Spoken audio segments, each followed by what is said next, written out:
Hey, Larken Rose here on the 19th anniversary of the Killdozer event, which I'm sure some of you have heard of, and I'm sure some of you haven't. Feel free to look it up. A guy, his name Marvin Heemeyer or something, I may be saying that wrong, was fed up with a bunch of things and welded a bunch of armor onto a bulldozer and drove around and sort of like flattened the town hall and a bunch of other things. And the purpose of this video isn't actually that particular story, but an examination of how the belief in authority, how and when it breaks, and how people respond when they've reached their tipping point. So if somebody feels an obligation to obey the law and play by the rules and go along with the authoritarian agenda, the usual thing that almost everybody does, whether out of self-preservation or just out of authoritarian training, is they go along with it. And they might complain and they might try to do things within the authoritarian system, whether that's like writing a complaint or filing court motions or doing other things to basically beg the ruling class to please be nicer. Now, in the case of the whole Killdozer event, which is a strange name because nobody got killed except Marvin. The guy driving it killed himself at the end of it, but he trashed a whole bunch of property. Now, I do want to point out, but it's actually part of the point of this video, that I know a lot of people want to decide that he's totally a hero, but it wasn't nearly as clear a case and as cut and dried as a lot of people basically wish that it was. The story is, well, he was fed up with like government bureaucracies and unfairness, and there was an element of that. The government zoning twits were playing their usual games, and they did something about giving somebody permission to do something that got in the way of him, and then there was the thing about a septic system, and that he was required to hook up to it but couldn't. Like the rules made it so he had to hook up, but he couldn't without getting permission from somebody else who was using that government command as leverage against something else. So, and there was a lot of other stuff involved in that case. So it's misleading to portray it as just, well, there was government injustice and he was fed up with it, so he did that. Like there was a bunch more going on. But that's actually part of the point. And while I'm at it, I'm also going to mention the case of Joseph Stack, a guy who many years ago was having IRS problems for a long time and decided ultimately that the thing to do was take his little private plane, Cessna or something like that, and fly it into the Austin, Texas offices of the IRS, which he did. And he killed himself in the process. He crashed in the office. I think some IRS supervisor died. I think some other people were injured. I don't remember the details exactly. And the point is not even to say like whether they're heroes or not, but to point to the human psychology and the tendency of people to put up with injustice, authoritarian injustice, way too long. Now, in the case of Joseph Stack, I think it was way more clear that it was directly a result of him being harassed and terrorized by the federal extortion racket and then lashing back at them. The Killdozer thing, it was more complicated and there's more stuff involved. But in both cases, the thing that you see over and over again is the vast majority of people putting up with authoritarian injustice, sometimes petitioning the system to please do something, and it hardly ever does, and putting up with it over and over and over and over and over again. And when they finally break, people tend to not be all that precise in what they do. They lash out. They aren't usually all that targeted against the people who actually harmed them. There was another case, I wish I could remember his name. He was a former cop. He died in a hail of gunfire from the cops after being on the run for a number of days. I should remember more about the story before I babble about it. But it's another case where I look at him and I go, well, I'm glad you fought back, but you didn't at all fight back in like an actually principled moral manner, because you endangered a bunch of other people. And when people get emotional, having been victimized, like getting really mad makes the logical brain centers kind of shut down. And so if somebody's been abused and they get all mad and they lash out, it's sort of like a dog that's, very timid and being abused over and over again. And then it just loses its mind and bites the owner and bites anybody who's nearby and then just runs around biting people. It's like, okay, it's totally understandable that after all that trauma and abuse, you lash out.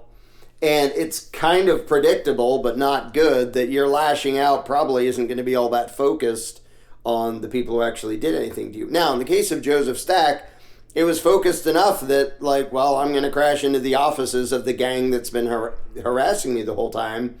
So, okay, that's sort of focused. Were those the actual individuals, and who else is in the building? Because it's just, I don't know if he had any idea who was in the building exactly. I wouldn't think so. So endangering a bunch of other people, whether innocent or sort of half innocent, or they didn't really have anything to do with this, is not okay. It's understandable in the sense that I understand it, not that it's morally forgivable, but in the sense that, that gang known as the IRS terrorized him over and over and over again, as they have to many, many, many, many, many people. And a lot of the time, people respond to that by killing themselves. There's a lot of people who have killed themselves, and the reason was trouble with the IRS. And that's an extreme case of the abuse victim being so fed up with the abuse that he kills himself instead of lashing out at the people who are actually victimizing him. And I've said this before, and I know it's controversial, and I don't give a crap. If someone's being victimized and they decide they don't want to live anymore, I don't know why they don't try to take out their abusers with them. Like, if they've already decided to be dead, and their misery and their suffering and their depression and their, everything else is the direct result of actual individuals terrorizing them, and you know who they are, the fact that people will still kill themselves and not their authoritarian abusers is another reflection of the depth and the power of the indoctrination into the belief of authority. That even then, even when people get to the point of I don't want to be alive anymore, they still won't think of physically resisting the aggressors if the aggressors, the people who personally victimize them, are wearing the mantle of authority. So the number of people who actually violently lash back at the IRS is way lower than the number of people who kill themselves as a result of IRS troubles. Which is very telling, because imagine any case where there's ongoing abuse, where the abuser doesn't have supposed law and authority on their side. Sometimes somebody, if they're being bullied so much, they might kill themselves because it's too horrible. If they're trapped, there's another whole issue is, public schools, where you start the child's life by imprisoning them in an institution run by the ruling class, where there can be bullies and horrible things going on and lots of reasons to not be there, and they can feel miserable and depressed. And sometimes they'll, instead of lashing back at their bullies, they'll be depressed and, try to kill themselves, which is really dang sad. But it all ties into the psychology I'm talking about. And the example of school shootings. Now, I know a lot of them, the truth behind what actually happened is really sketchy and questionable. But there's enough of them that I assume that at least some of them are actually some kid who probably had mental problems and probably was on antidepressants, because it seems like almost all of them are. And they're lashing back at what they perceive as injustice. But again, instead of them being focused on these are the people who actually did something really bad to me, not just said things I didn't like or hurt my feelings or But like if some bully is actually abusing some kid, like violently abusing him over and over again, and the kid goes in and shoots the bully, I would say, well, there were probably better ways to handle that, but, you know, too bad for the bully. If you're going to violently abuse people and one of your victims eventually kills you, oh well, that's like, that misbehavior was corrected rather efficiently and effectively. And again, there are better ways to do it. But often when people lash back as a result of being abused, they're not very specific in who they're going after. And part of that is authoritarian indoctrination, and partly it's because people don't think clearly and they don't understand principles of like self-ownership and non-aggression. Because it's a little, and by the way, there's so many examples. The whole freaking U.S. military is an example of this, only it's formalized and legalized the evil they do. It's like, Iraq did this, or Afghanistan did, Russia did this. No, it didn't. Russia's a place. Places don't do things.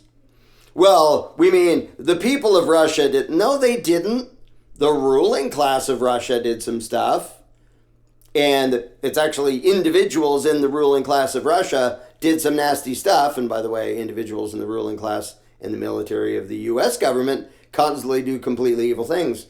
But it's like, well, now we have to go bomb this country because of what some individuals in their government did. Oh, great. So you're like blowing up civilians over there who had absolutely nothing to do with it because you're super mad and emotional and defensive. And that's what the war machine thrives on, is people not being specific and clear in their own heads about who the actual enemy is. Because if they were, everybody would recognize, oh, the enemy is almost always government. And whether it's our own government or a foreign government, there isn't a reason to hate like the people of another country. Like hating the people of Russia is hating the victims of a different ruling class for what evil psychos in their ruling class did. Well, I don't want to be blamed for what the evil psychos in the U.S. ruling class do. And yet, there are, you know, the terrorism that actually exists that isn't just made up by the U.S. government, which is most of it. But if there are people in the Middle East who are actually like, oh, death to America. Well, including me, I didn't do anything to you. But they think in the same general terms if they've been, you know, abused and gone through hell. They view vaguely who the enemy is, and then they lash out. But the main thing I want to focus on is how long it takes most people to actually fight back. And then when they do fight back, they're usually emotional and unclear and not all that careful. And often they die in the process. Like they're like, I'm at my wit's end. This is the end. I'm going to die doing this, but I'm going to do something. I'm going to fight back. And then they're fighting back against a very vague general target, instead of being clear against about who actually did it to them. But that is the power of the belief in authority, that people will put up with it so long, and the vast majority of people will do nothing. And then every once in a while, here and there, some individual will do something that's like way overboard and drastic. And sometimes it's not overboard, but it's drastic. It's like, I've put up with this enough, I'm going to fly my plane into the IRS offices, like, which is what Joseph Stack did. And that demonstrates just how strong the belief in authority is, that so many people put up with the same crap from government over and over, whether it's a zoning board. Like I had my own run-in with the zoning dumbasses in Pennsylvania. I wrote a little book about it called Parasites on Parade, that tells the whole tale of how even the, like, people are like, we need government to be small and local. That doesn't make it not power-happy jerks. They were power-happy jerks. And they just made up stuff that didn't even have any basis in the law, and then their whole machine is built to just terrorize anybody into submission, which I wouldn't do. And so I dragged them into federal court and made it a nightmare for them, too, for being little power-happy bastards. But the fact that most people don't know how to do anything within the system, so that's like expensive and usually pointless anyway. It's like, you're victimizing me. Well, I'm going to impoverish myself by hiring some lawyer to try to maybe do something that probably won't accomplish anything. And even if I get money from you, it isn't your money, it's taxpayer money. So the best I can hope for is throw a bunch of money at a lawyer and then hope that my neighbors get robbed to give me money to make up for what you, the authoritarian parasites, did to me. Well, like that's, that's a sad, imperfect approach in so many different ways. But even doing that, if people just did something to resist, even just the thing of if most people, when they got a ticket for you don't have the right sticker on your car, if everyone just said, not guilty, I want a trial, I want a hearing, even if they had no defense, if they just made the government prove it, that would literally collapse every traffic court in the country. They rely on the vast majority of people going, oh, yes, sir, here's some money for the victimless crime that I committed. HOV lane is another awesome one. You didn't have permission to be over there. This genius plan where we screw up traffic more in the name of helping the climate and stuff. Because you're basically saying, well, we would have a 4-lane road, but you're only allowed to use these 3 unless you're on a motorcycle or have more than one person in the car. Well, all you did was just add to congestion because you just made everybody be there instead of here, except for some people who can still be there. Anyway, so it's obviously a victimless crime as a result of a stupid agenda that they use to make money, and that's what it's for. And so many people will just pay it and not even resist. If people even resisted just by saying, I'm going to say not guilty and make you prove it, if everybody did that, that would overload and collapse all of the traffic courts in the country, even with nobody having a defense and not having to drive a bulldozer through town hall or anything. But the vast majority of people, and sometimes it's just because it's too much trouble to try to do anything about it. But a lot of times it's because, well, it's authority. I'll just go along. They said I was supposed to do this and I didn't, so here's my money. And the level of abuse it takes to get the average person to say, not only am I going to resist authority, but I'm not just going to resist them within the game that they set up, which almost never works. I'm going to resist them outside of that. Whether, resisting and running away or forcibly resisting or, lots of ways in which people can illegally say, I'm not going to let you be an abuser and a victimizer just because you have a badge and a supposed law justifying your immoral, violent aggression.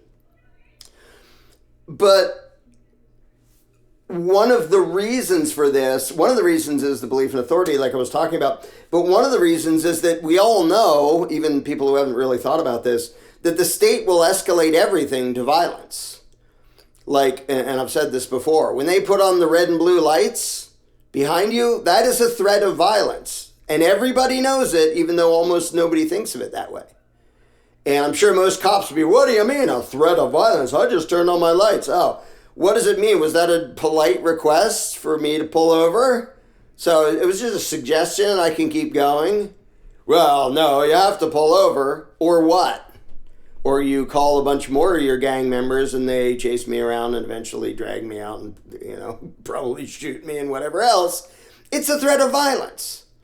And the state so eagerly and immediately escalates everything to a threat of violence that decent people don't want to play that game. So they put up with so much because they know that the badge-wearing, order-obeying cowards known as law enforcement will escalate everything to violence, even when it's something completely trivial. And the average person, both out of self-preservation and just trying to be nice, doesn't want a violent, especially deadly force combat with somebody, even if he's obviously the victim of something unjust. And so we'll try within the system and blah, blah, blah, and all that, which is understandable for the reasons I already explained. The trouble is the situation and the scenario that creates is people being abused over and over and over again, getting more and more frustrated and angry until they snap. And it may be one person snapping and driving a bulldozer through town hall or flying his plane into the IRS offices. Or it may be a whole bunch of people snapping and then you have an actual revolution or a local riot. Riots are another fine example of the police did something horrible, so we're going to just burn down these local businesses. Are you that stupid? Like you weren't anywhere near, not only were you not very focused on who the actual perpetrators and the guilty party was, you all the way missed. You're victimizing people who had nothing to do with it. And it's just sad and pathetic to watch, because most of the time it's just an emotional tantrum from just immoral jackasses who like to play the victim card so that they can go out and victimize other people. Instead of saying, well, we know who did this bad thing, so if you're going to, have a backlash, at least have a backlash against the people who actually did it. And, rioters don't tend to do that because they're just thugs and thieves waiting for an excuse to get away with being thugs and thieves a lot of the time. And sometimes you get a revolution. And, the French Revolution, it's like, we're tired of being abused. And then talk about overblown. Now it's like we're chopping off, the heads of tens of thousands of people, getting a lot of mileage out of our guillotines, chopping off the heads of anybody remotely related to anybody who might, and it just gets completely ridiculous. Because authoritarian abuse creates this pressure cooker effect where people are so frustrated and so pissed off, year after year after year, that when they do break, when they're finally like, I'm not going to put up with this crap anymore, they lash out. And it's often not very focused and not limited to actually moral defensive force. But that is the trouble of, first of all, the belief in authority, but also people's hesitancy to do anything against authority.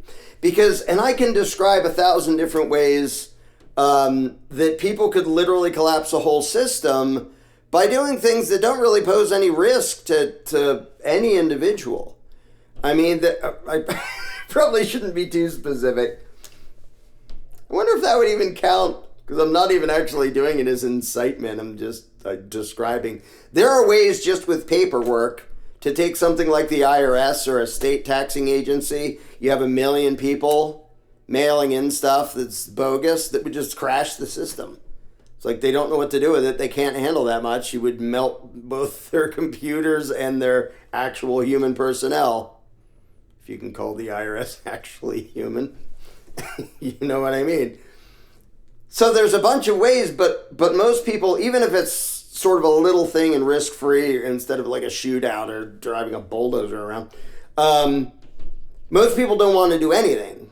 And part of that is just self-preservation, but part of that is the belief in authority makes them do nothing and nothing and nothing and nothing and nothing and nothing, and then something drastic. And literally the Declaration of Independence is a description of exactly that. It's a description of, here's all the things you did to us, and we begged and pleaded and begged and pleaded and begged and pleaded, which is doing nothing and nothing and nothing and nothing. Well, now screw you, we're going to have a revolution. Like, that's how it goes, because people aren't willing to even do the little things in between of like, well, instead of waiting until we're having a shootout, I'm going to do little sabotage things and little things to screw this up because I know who the perpetrators are, I know who the aggressors are, and there are 1 million ways, short of like deadly violent confrontation, to make their lives and what they do really damn inconvenient without even hurting anybody. And I'm not going to list them here because it's probably somebody would try to characterize that as inciting, well, it wouldn't be inciting violence.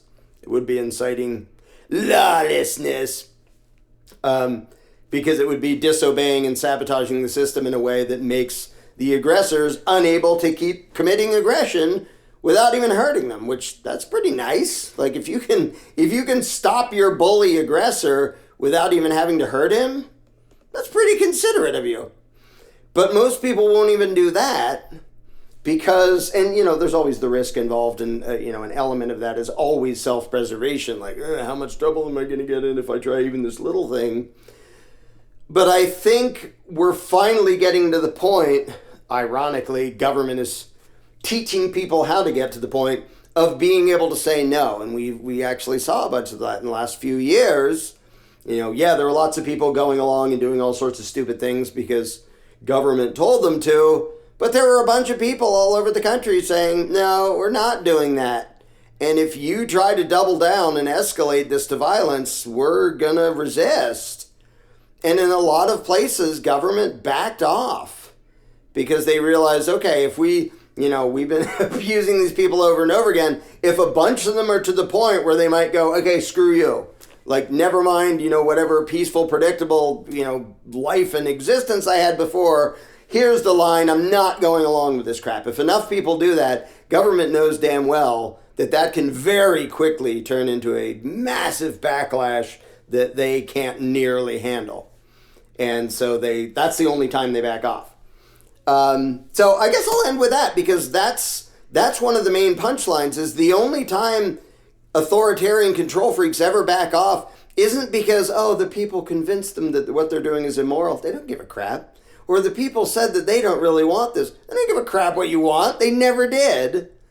The only time they back off is when they think we might be pushing them so far that they're actually going to do something. Not petition or vote later, but actually do something to mess it up, whether it's sabotage or like violent resistance or something. So the abusers gauge that, just like any bully. Like, okay, he's picking on all the schoolyard kids, but if he's a smart bully, if there is such a thing, then he's sort of paying attention to, like, am I getting near the point where all my victims are going to decide to, like, wait till the teacher's not looking and beat the crap out of me? Because that happens. And it happens in schoolyards, and it happens to governments, and it happens in lots of different scales, where people put up with crap, and then bam, something drastic happens. And I'm not even saying I like that. I'm just describing that I actually don't like that. I would rather along the way, people said, we're going to do what we can to make it inconvenient for you parasitic bastards to do this to me or to my neighbor or to anybody else, instead of going along with it until somebody just completely loses their marbles and gets violent, whether they're focused in moral and just using defensive force or just lashing out sort of generally. But if more people had it in their mind to sort of think, well, what are the not all that risky ways that on a continuing basis, normal people like myself can make it harder and harder and harder for parasites to get away with doing what they do, instead of us putting up with it until, either putting up with it our whole lives, or we put up with it until some of us like lose our marbles and go bonkers and weld a bunch of stuff on a bulldozer and drive around running buildings over. So it's sad to see anyone come to that, even when they're justified, because the fact, and a lot of times they're not justified because they're not focused enough on, actually targeting the actual perpetrators. But it's sad to see someone come to that, because that's a result of all the other people who just quietly put up with that crap and let government get more and more bold and brave in the evil crap they do over and over and over again. It's the same thing with the cops being abusive, power-happy jackasses. That only happens because most people go, yes, sir, you can search my car. Yes, sir, I'll get it. Yes, sir, yes, massa. If every single person, every time they got pulled over, was like, you fascist piece of crap, what do you want now? There are my hands. I have a camera rolling, so if you murder me, it's broadcasting, so everyone's going to know. I'm not going to pretend that you're a decent human being and deserve respect. I'm not going to call you sir. You're a goddamn pirate. And I hope every single person you pull over tells you you're a goddamn pirate. You are no better than the street thug robbing somebody with a gun. So get it over with, rob me or don't rob me, and then get the hell out of my life, you parasitic piece of crap. If everybody talked that way to cops, nobody would be a cop anymore, and cops would stop being what they are. Because, there's a Frederick Douglass quote about this, is find out the exact amount of injustice which people will tolerate, and you found out the exact amount which will be imposed on them until they resist, with words or with blows or both. That was pretty close to a direct quote, not quite. And that's true. And the sad irony is that people think they're helping by cooperating with the police and going along with it. You're teaching them that everybody should bow and cooperate with whatever the badge-wearing psychos want to do. Don't teach them that. Even if you have to go along a certain amount to not get shot or arrested, don't pretend it's okay. Don't give them your blessing. Don't give them what Ayn Rand referred to as the sanction of the victim. Don't pretend that what they're doing is okay and talk to them as if, oh, I really appreciate you serving me by stealing a bunch of money from me because I didn't have the extortion sticker on my plate because it expired at some point. Because people, ironically, good people trying to be nice is what allows authoritarian control to get bad enough that eventually some well-intentioned, basically decent people just lose their shit and have to go violent. And whether they do it morally and target the actual perpetrators or not, and usually they don't, it's sad it has to get there, and it's ironic that it's decent people trying to be decent toward their abusers, which allow their abusers to get so damn bad that eventually somebody has to say, all right, we're done playing. Now things are going to get nasty. The time to resist authoritarian injustice is the first moment it shows up. You don't be nice about it. You don't treat it like it's okay. Even if you have to go along with it to avoid being shot or caged, which is totally understandable. Don't ever give the abuser the impression that you approve of the abuse. And that's what most people do. And that's why you end up with situations like we're in now, where it has to get to the point where people are like, well, do you want to have a shootout now, Mr. Jackass with a badge? Because now we're going to have a shootout. It never has to get there if all the normal, decent people don't let it get there by stamping that crap out the moment authoritarianism rears its ugly head. But most people are incapable of that because of their authoritarian indoctrination, because of their cowardice. They're incapable of doing it even on a level that isn't even risky to them. So I'm not saying everybody charge off and have a revolution. That doesn't work anyway. But just watching desperate people do these desperate things that then usually don't accomplish anything anyway. And the only reason we got to that point is because most people weren't willing to do anything. Not even just verbally say, hey, you guys suck. It's just sad, but that's how humanity is right now. But that's one of the things that will drastically change when more and more people give up the belief in authority. Because when the road pirates are recognized and treated as road pirates by all their victims, the road pirates are quickly going to learn, we better get a new job because people aren't nice to us, and they're going to get less and less nice to us until we stop acting as road pirates. But sadly, most people empower the road pirates. And then every once in a while, somebody tries to resist and things get really horrible and nasty. And that may just be how it goes, because that's kind of how human nature and how authoritarian indoctrination, that's how they end up, as you can see, by reading the story about Killdozer or Joseph Stack or a zillion other things. So it'll be nice someday when the ones who are actually scared and limit what they're doing are the would-be perpetrators instead of all of their victims.